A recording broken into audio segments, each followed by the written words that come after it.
starts.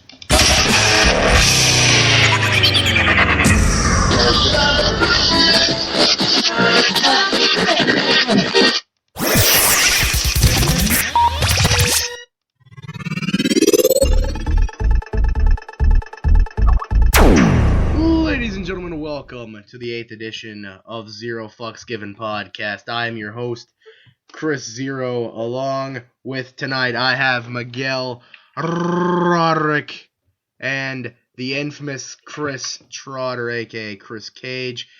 Trotter, you have never been on a Zero Fucks Given podcast. I don't think you've never been on a podcast I've ever done. That is really weird. No. It is. I almost feel hated now, Chris. Thank you. Chris, me and you talked earlier. You've been an EFED for how long? Let's see. I started officially 2003, so we can go nearly the 12-year route, or you can go by when I hit mainstream, and that's nearly 10 years now. Jesus, you were... I actually remember when I started out, you know, every wrestler has that guy that puts him on the map, and they have respect for the rest of their life. And you were my Ric Flair to my Sting. You put me on the map, and without you, I don't think there would be a Chris Zero. And for that, I owe you just the biggest amount of respect, probably for the rest of my life. Miguel, you're here. Miguel, how long have you been an EFED? About 5 months, ever since December. Yeah, you're doing pretty good. You're doing pretty good. You actually debuted when I won the DRW title. But, Miguel, you are actually scheduled at DRW's next big pay-per-view, the biggest pay-per-view of the year, Dark Mania. You are going one-on-one against a man I've fought, Chris has fought, I've been tag team champions with. I don't know about you, Chris. You're going one-on-one with a guy who has his own right to be called a legend, Torrance Banks. Your personal feelings about this being your biggest match ever? Well, honestly, it gets me one step closer to the World Championship, which is pretty good for me at this time of my career. And I am facing someone who I've actually seen him work in the ring and think he's pretty good. But personally, I just want to kick his ass. Amari Hall, I noticed that you just joined us. Amari, you are Alex Storm and A-Star in so many different federations. Let the world... Cross. Well, okay, whatever. It's Alex Cross now. How long have you been in EFED wrestling? Let's see, I started in September of 2014, real late, about September 30th. So I'd say about a good 8 or 7 months. Jesus. Chris, you said you've been around for a decade, over a decade. You've seen a lot of federations and a lot of wrestlers come and go. Out of everything you've ever been through, what is the one match that you stand still with that, you know, when you think about that match, you're like, that's my match. That was it. That's what put me on the map. Like I was saying, 2006, that's when the mainstream hit. And like I've said for the last few years now, it would have to be me and Jeff. First charismatic cage match at Charismania, CCWA, or what used to be known as CWA.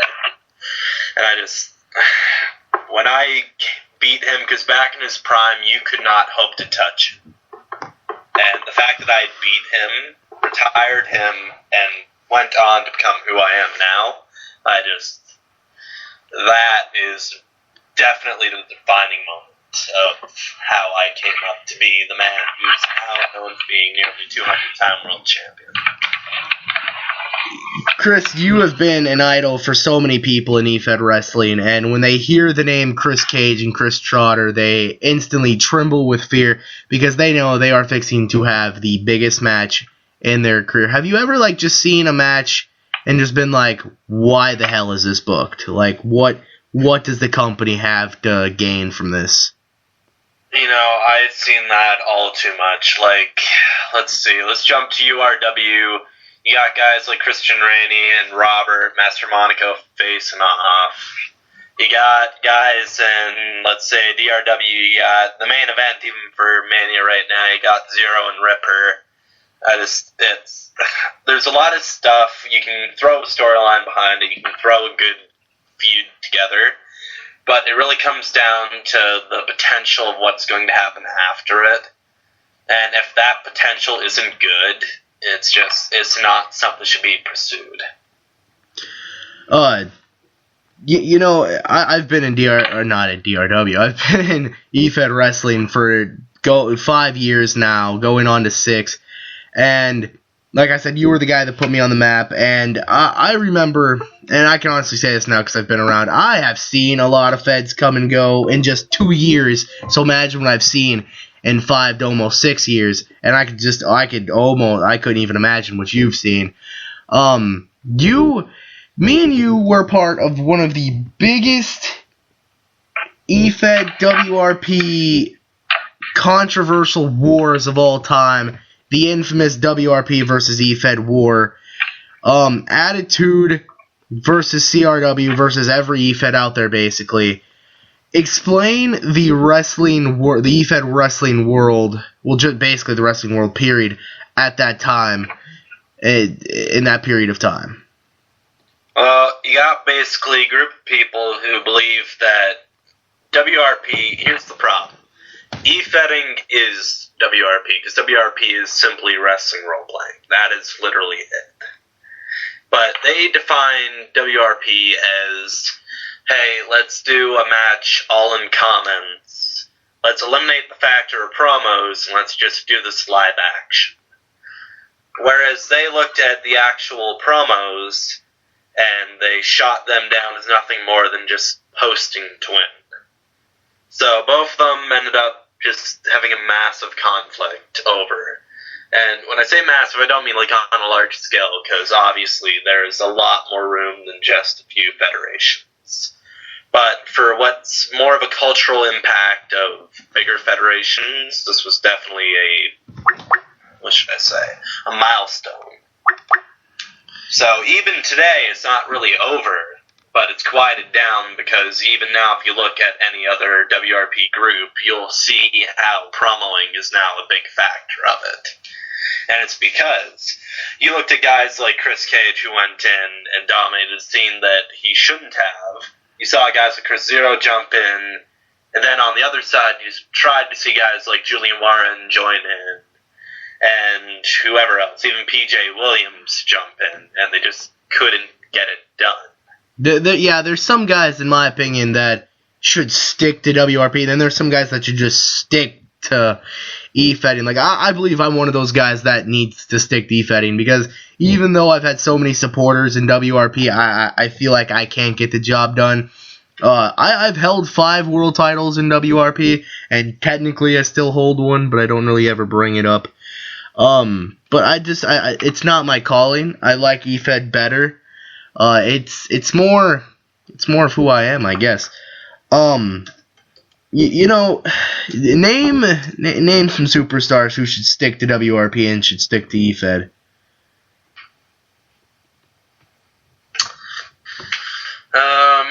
Let's see.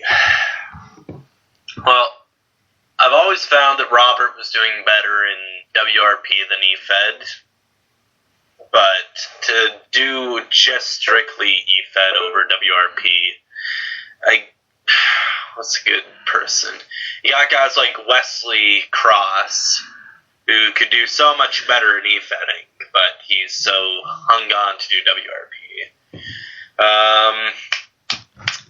You got Lycan Dave Metzger that wants to go WRP, who's only now returning strictly to EFED, who is definitely one of the mainstream people of it.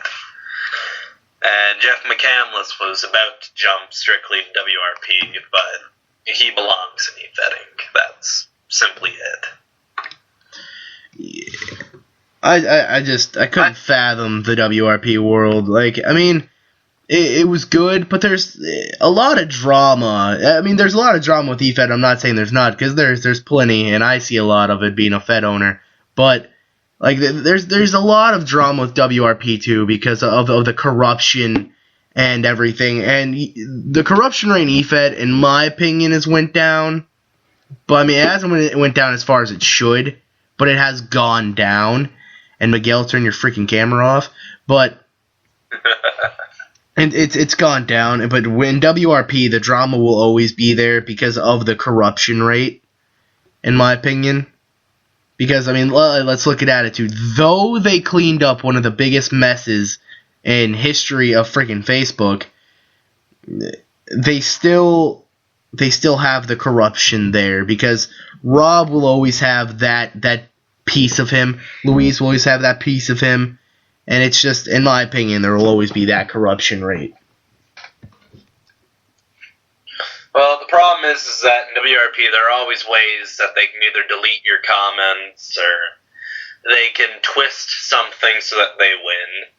When you're going for e-fetting, there's not really that much room that you can do something with. It's always reliable, at least if you have a trusted owner, that it's going to be unbiased.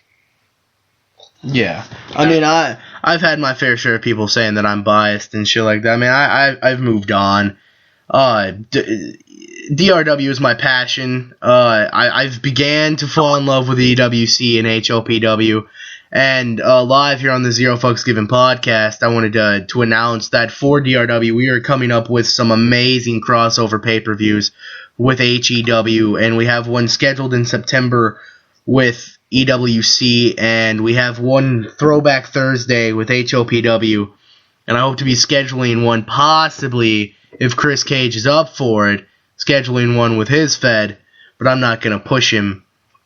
But to move on in this podcast, I wanted to announce again that we are specially presented by WrestlingFlashback.com. Guys, go watch. That is live stream of all your favorite wrestling matches. It has radio show. I don't know much about it. I just started watching it, but they are our sponsor, WrestlingFlashback.com. Thank you guys and all that you do. But we move on in the radio show here, the podcast. Cage, you are returning to DRW at Dark Mania 2. And you will be fighting Zach Zero for the Ultraviolent Championship in a Bloody Splinter match. Talk about your epic return to DRW. Well, most people who've watched for the longest time would know that I was one of the first few people who joined. I initially joined in trying to go for the mid-card, hit the upper card, even went for the low card. One time, URW champion, one time Ultraviolent champion, and one time Tag Team champion. Not very long reigns. In fact, my world title reign was very short as Rob decided to cash in on me, and I had to take my leave of absence due to heart problems. But now I'm back, and I face Zach Zero for, if I am correct, it is for the Ultraviolent Championship again. Yes, Ultraviolent Championship. So, for me, returning at the biggest show of the year, not only the biggest, but the second one, facing a man who claims that he's at the top of the card, talent-wise. Meanwhile, we all know who I am. I don't know, I feel this is a clash of generations. You have the newest guy who's reaching the top, claiming that it's his time, and you got somebody like me who's been around the block for a while saying, no way, Junior, you stick back. And who knows, this may not be the last time you see me in a DRW ring. In fact, it probably isn't, and there are probably bigger things on the horizon. But for now, you get to sit back and enjoy to see me on the mid-card when I destroy Zach Zero and take back the Ultraviolent Championship. The Ultraviolent title, a very prestigious title, thanks to some of the best Ultraviolent champions we've had. You know, I've looked around in EFEDs and I've noticed two things. One, in EFED wrestling, tag team divisions are dying and women divisions are dying. And in Dark Mania, the women division is thriving and the tag team division is slowly getting up there. What are your thoughts on the women division and tag team division in EFED wrestling? Tag team, a lot of people don't know this, but I initially debuted as a tag team superstar. And I think that a lot of the old guys in it were tag team superstars. That's where we initially found ourselves.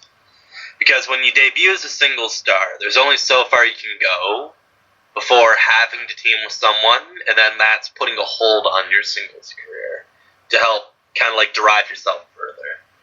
I joined with the man that I retired, Jeff McCandless. This is where the dynamic duo had come in. And I thankfully got to join during a time when tag team wrestling was actually big and in style. Nowadays, people only want to focus on their singles career. The problem is that you are literally just going to dig yourself a grave.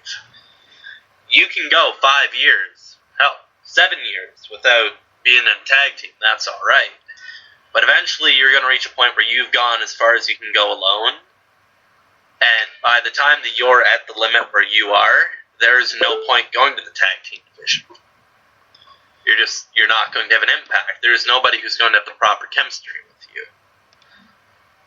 So it's really unfortunate because it is a very valuable division.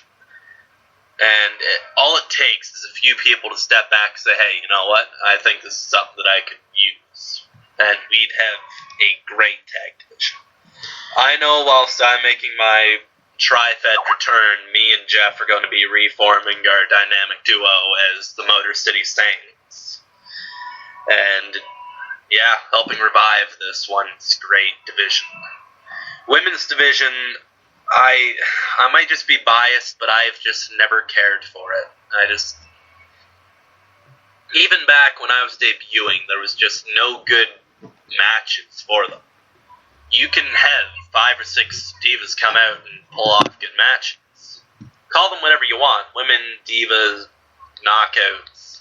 They're all the same. Right in the end. And I think everybody can agree there. Yeah, I mean... They have great characters. By all means, I won't trash that. They have the ability to talk. But when it comes down to really giving everything into it, they just don't compare to the main roster, and that's what I think they really don't understand. It's not that we don't want to give them a chance, is that you have to be fair and really wage it out. The women, they don't normally have that big of a passion. DRW, they're starting to take it up a notch. I had seen where they were really growing up towards fame, and if we look really onto the card, you got the women in nearly the co-main event, and even just a little bit below that. So it's a good way to kind of rebuild the division. But for myself, it's just not something that I've ever really egged on and helped make. Another question I want to ask you as this podcast is rolling on. Creating an E-Fed and keeping the E-Fed alive, you need originality, and you need spark, and you need, you know that flame. There's a lot of Feds around in E-Fed that the originality has died. The biggest example I can think, and I'm sorry to shoot on this one, CRW. CRW had the potential to be one of the greatest E-Feds in the world because of the characters, the backstories, but they stole everything from DRW. The lineage, some of the characters' lineages, the CRW WrestleMania. I've talked the owner into changing so many things to be original about it, but, it had potential. I don't understand why it had to rip off WWE, one of the most hated but most beloved wrestling companies in the world. Chris, please talk about how you think the originality factor is either dying or thriving in your opinion. Honestly, there are 2 ways you can look at this. One way you can look at it is the owners giving them the specific roles and really booking the results before anybody shows up. And in that position, it becomes superstars. I guess we'll call it a responsibility to walk out. Because if you're not going to stand up to be who you really want to be, you should not be here. Plain and simple, you really have no place here. But in a lot of other places, there are superstars who will watch something like WWE, Ring of Honor, TNA, New Japan Pro Wrestling, Pro Wrestling Guerrilla, anything that they can get their hands on, and then they will just copy a superstar to the blank. And the thing that I really hate with that is that you eliminate the potential of having originality. Because you've taken somebody who once could have had a great career as, let's say, if Chris Zero decided to go and be the crippler Chris Benoit, we would not have seen anything like Chris Zero. We would have seen the washed up kind of recreation of Chris Benoit. It just wasn't Chris Benoit. Exactly. When you have people only mimicking characters, you eliminate the reason to go on. There is no story. It is only fantasy. What happens, or what could have happened, if I fought my favorite superstar? And that is always just bitter disappointment. Hey, I never really understood why people really did that. And see, like, another thing that really irritates me in the world of eFed now, back in the day, the problem was... Jesus, where are we? Rollins, or Don, oh my God, I called you Rollins. Mia, mute your mic for a second. We're doing a podcast. Anyway. The biggest problem when I first started eFed was finding your character and finding yourself, and now it's the pick rep. Because people pick the pick rep and they become that person. And it just annoys me, because again, that takes the originality out. Can I have 2 cents on this? Yeah. Yeah. Okay. So this guy had his pick rep as Brock Lesnar in a fed called PWA. So he made a promo about his opponent. Then he just listed out all of Brock Lesnar's accomplishments like they were his. And literally everybody on the roster got on his case about that, because no, you're not supposed to act like you're that guy. You're supposed to develop your own character and become something separate from that guy. You know, the thing that's always pissed me off is the thing of pick reps was for posters. Yeah. That is literally the only reason it ever came into existence. And as soon as that came out, it literally just became an excuse to say I am the superstar. This is a funny story. I initially came out as Chris Cage. And I had used that name because I was a fanatic of Mortal Kombat at the time. And I, for some reason, loved Johnny Cage. I think it was just the last name because, like, whenever the game would start, how would they say it? Johnny Cage. So, like, I'd go, hey, I'm Chris Cage. So I debut, I use a cool few themes, and then what happens when one of my favorite Canadian superstars hits TNA? Christian Cage.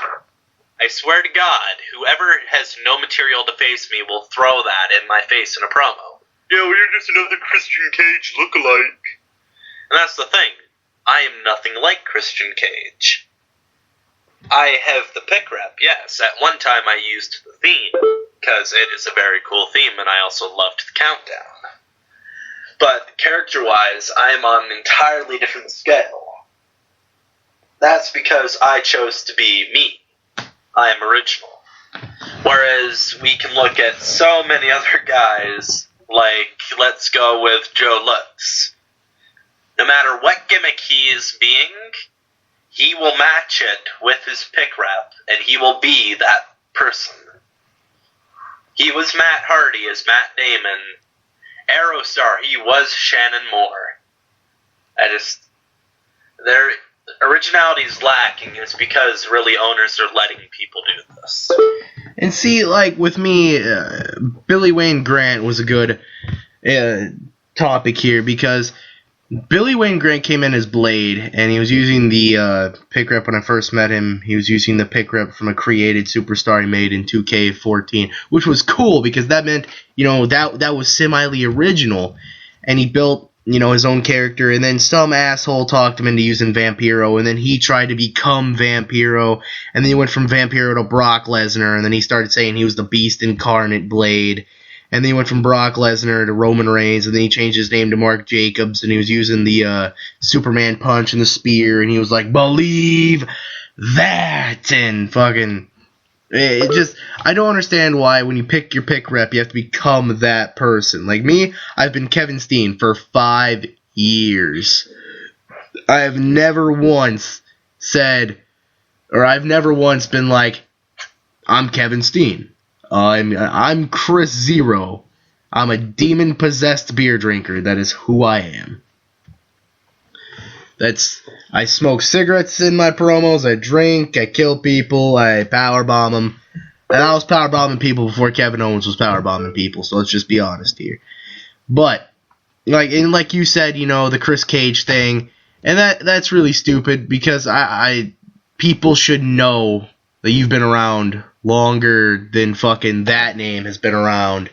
You were Chris Cage before Chris Cage was Christian Cage, and it really annoys me when people do that.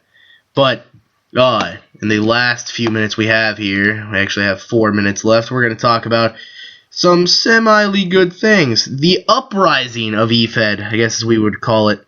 There's a few months ago when EFEDs were just popping up left and right. But, and EFEDs would only stick around for weeks at a time, but now there's EFEDs sticking around for months at a time. Do you think there will ever be a time, Chris, when EFEDs are just around for good? Well, that's the funny thing. Federations, as soon as you start it, you have an expiration date. Your federation is not going to last forever. And that's something that people have to live with. You can always start to bring on the next generation. They're always going to find another federation to call home. The goal of being an EFED owner is not to become an immortal federation owner, but to lead on basically a dance that'll keep being danced, even if the federation dies. And kind of like how I used to go, Welcome to the Masquerade and stuff like that. It's really a way of saying, hey, this is what's been done before for a long time. I'm still doing it. Let's pass it on. When you start to wrestle, you are not going to do it forever. You're going to leave an impact on a whole bunch of people, and then they're going to go on to be themselves. Just like any federation, you start it up, you're going to have a whole bunch of storylines, you're going to have a whole bunch of different stuff, you're going to have your Hall of Fame, and when it closes down, it's not going to be the memory of how long it was open, but how many superstars made that federation big. Well, but yes, I think at one point in time, there's going to be where federations will stick years at a time before they finally shut down. Well, in closing I have here. a breaking news announcement myself while we're on this podcast. I will not be returning to DRW under these current terms and conditions. Thank you for the offer, but until I feel like it's fair, I cannot return. Do you literally have to do this on air with 3 minutes left? Holy, okay. Fuck up to me. Okay, I tried. Anyway. In closing, again, we would like to thank the sponsors of Zero Fucks Given Podcast, WrestlingFlashback.com, all your favorite wrestling matches, shows, pay-per-views, streamed live on WrestlingFlashback.com, along with memorabilia. Throw something else in. Every Thursday, there's going to be a new episode of the BHC show returning live on Spreaker.com. Thank God. Spreaker.com. You will have fun. And we'd like to thank Spreaker.com for bringing you every Zero Fucks Given podcast and more to come. Thank you, listeners. Thank you, guys. Thank you, Adam Rush, for giving us your ultimate opinion. And hopefully we can discuss a Adam Rush return in the future. Thank you, guys. Good night.